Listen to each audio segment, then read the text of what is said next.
On a inversé les rôles, étant donné que moi-même je suis diabétique. C'est maintenant Clarisse et notre invitée qui vont poser les questions.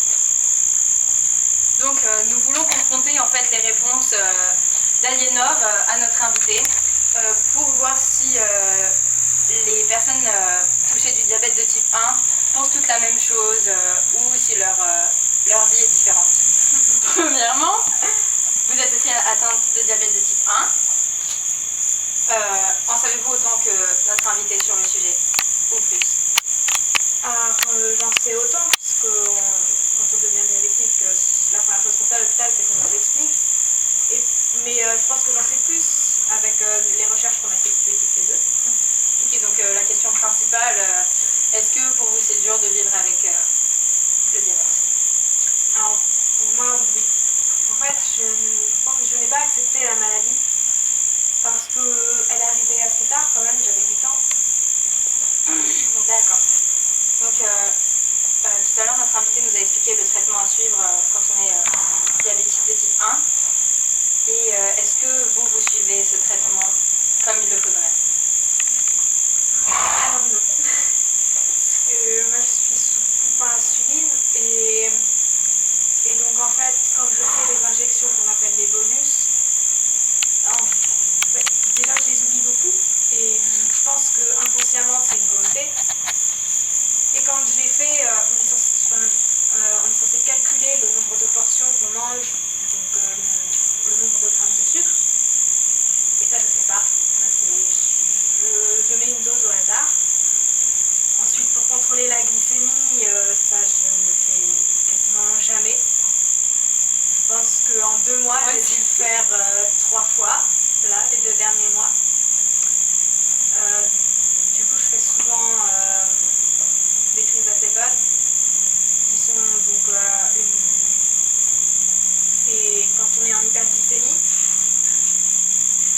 À force, quand on reste plusieurs heures en hyperglycémie, le corps essaye de remplacer l'insuline. Du coup, ça donne, c'est des produits qui sont pas bons pour le corps, donc ça donne des nausées et tout, et après ça me rend très mal. Moi j'ai une question. À part ce que tu viens de dire, si tu manges pas la dose de sucre qui est donnée, tu peux avoir des choses plus graves? Non, Sur le long terme, le diabète amène des complications beaucoup plus graves parce que ça va commencer par abîmer les vaisseaux sanguins les plus petits. Donc ça va être dans les doigts, les orteils et les yeux. Il y en a qui deviennent aveugles parce que leur diabète n'est pas traité. Et est-ce que tu peux en mourir?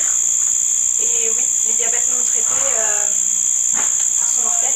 Une voix anonyme est arrivée et a une question à poser. Nous l'écoutons. Est-ce qu'il y a une différence entre l'hyper et l'hypoglycémie et comment on peut les différencier?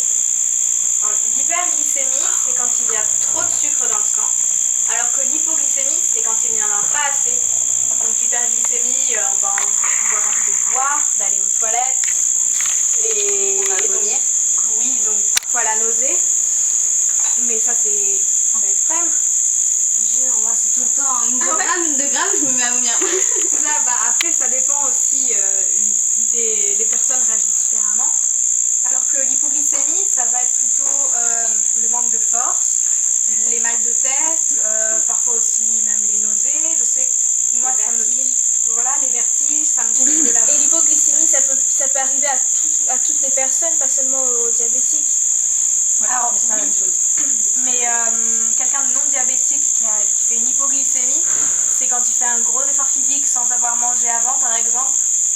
Mais c'est pas la même chose parce que en tant que diabétique, on s'en rend compte assez tôt.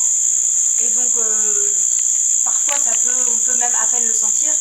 Alors que quelqu'un de non diabétique, il va s'en rendre compte que très tard, et il sera peut-être même au bord de l'évanouissement. Parce que oui, quand on descend trop bas, on tombe dans les pommes. Bien. Donc, nous remercions la voix anonyme et au revoir.